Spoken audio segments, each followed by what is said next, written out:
जाहिर है कार्यक्रम में नजर डालेंगे देश, दुनिया और राज्य की प्रमुख खबरों पर। सबसे पहले बात करेंगे अंतर्राष्ट्रीय खबरों की। भारत सरकार द्वारा स्थानीय उत्पादों को बढ़ावा देने के लिए मेक इन इंडिया जैसे प्रयास शुरू किए गए। उनका असर अब भारत समेत पूरी दुनिया में दिखने लगा है। मेड इन इंडिया प्रोडक्ट्स ने अमेरिकी बाजार में धीरे धीरे चीन में बने सामानों की जगह लेना शुरू कर दिया है। इसी क्रम में अमेरिका में वॉलमार्ट के एक स्टोर में मंगलवार को पहली बार भारत में बनाई गई साइकिल लॉन्च की गई।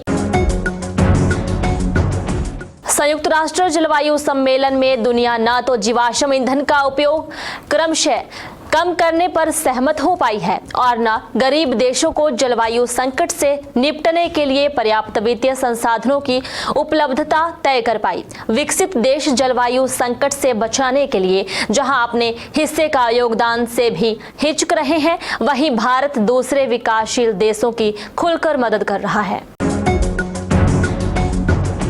इजरायल और हमास का युद्ध थमने का नाम नहीं ले रहा है। हाल ही में संघर्ष विराम के चलते कुछ दिन लगा था कि अब माहौल सही हो जाएगा, लेकिन ऐसा कुछ नहीं हुआ। इस बीच फलस्तीन दूतावास में काउंसलर बासेम एफ हैलिस ने फलस्तीन का समर्थन करने और हर बार एकजुटता दिखाने के लिए भारत को धन्यवाद दिया। उन्होंने कहा कि यह युद्ध कब्जे को लेकर है। बात करते हैं राष्ट्रीय खबरों की। एशिया, यूरोप और अफ्रीका के देशों में हृदय संबंधी बीमारियों के कारण मौत का खतरा सबसे अधिक होने का अनुमान है। उच्च रक्तचाप, बढ़ा हुआ कोलेस्ट्रॉल, आहार संबंधी जोखिम और वायु प्रदूषण इसके मुख्य कारणों में शामिल हैं। शोधकर्ताओं ने 21 क्षेत्रों के आंकड़ों का विश्लेषण करने के बाद पाया कि हृदय रोगों के कारण वैश्विक स्तर पर मौत के मामले 1990 में 1 करोड़ 24 लाख से बढ़कर 2022 में 1 करोड़ 98 लाख हो गए, जो इस प्रकार की बीमारियों की उच्च दर को दर्शाता है।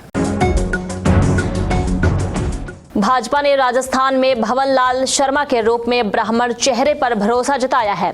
33 सालों के बाद राज्य में ब्राह्मण मुख्यमंत्री शपथ लेगा। आखिरी बार कांग्रेस के हरिदेव जोशी 1990 तक सीएम रहे थे। पार्टी के प्रदेश अध्यक्ष सीपी जोशी का नाम भी आला कमान के सामने था, लेकिन पार्टी ने शर्मा पर भरोसा जताया। शर्मा बीते 35 वर्षों से राजनीति में हैं। लोकसभा और देश की अन्य विधानसभाओं की तरह ही जम्मू कश्मीर और पुडुचेरी विधानसभा में भी 1/3 सीटें महिलाओं के लिए आरक्षित होंगी।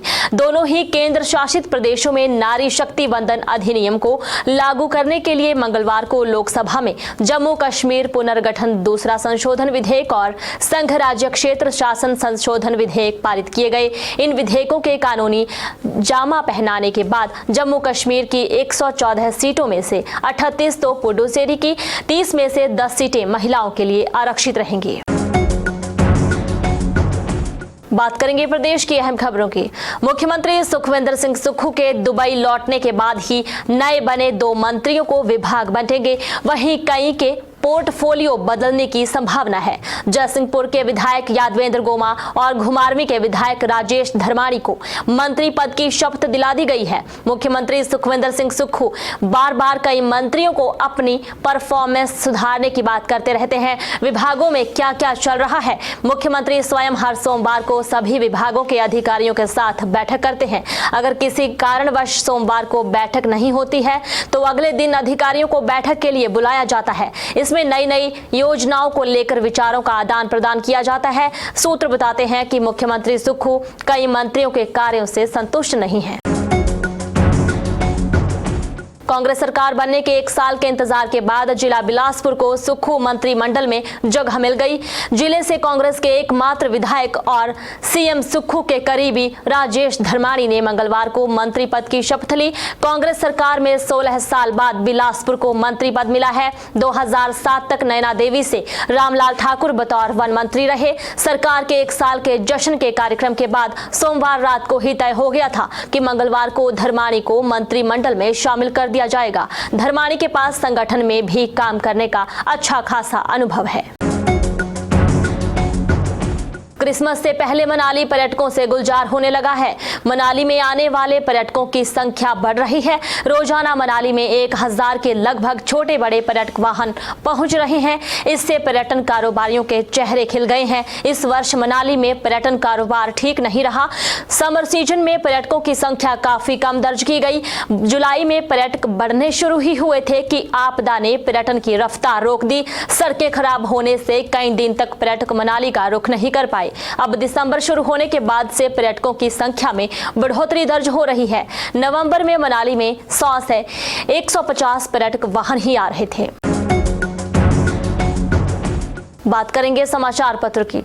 राजस्थान के नए मुख्यमंत्री का ऐलान करते ही भाजपा आलाकमान ने फिर सबको चौंका दिया है। पहली बार विधानसभा चुनाव जीतने वाले सांगानेर से विधायक भवनलाल शर्मा को विधायक दल का नेता चुना गया है।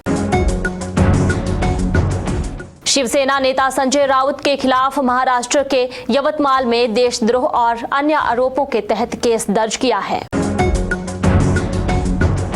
केंद्र सरकार ने सुप्रीम कोर्ट को बताया है कि देश के विभिन्न हिस्सों में रह रहे अवैध प्रवासियों के आंकड़े जुटाना संभव नहीं है, क्योंकि अवैध प्रवासी गुप्त तरीके से देश में दाखिल होते हैं। बात करेंगे संपादकीय पृष्ठ की। 1 साल की सरकार ने अपनी हैसियत और राजनीति की हसरत में 2 नए चेहरे चुन लिए और अब मंत्रिमंडल की सुई में सिर्फ एक सुराख रह गया। इस लेख को आप नए साल के 2 नए मंत्री शीर्षक के साथ संपादकीय पृष्ठ पर पढ़ सकते हैं। इसके अलावा पराली जलाना गंभीर पर्यावरण समस्या डॉक्टर वरिंद्र भाटिया का लेख भी पढ़ सकते हैं। साहसिक पर्यटन से समावेशी विकास डॉक्टर अमरीक सिंह ठाकुर का लेख भी यहाँ छपा है और छिलकों की छाबड़ी में अप्रत्यक्ष भ्रष्टाचारी होने के खतरे अशोक गौतम का लेख भी पढ़ने को मिलेगा।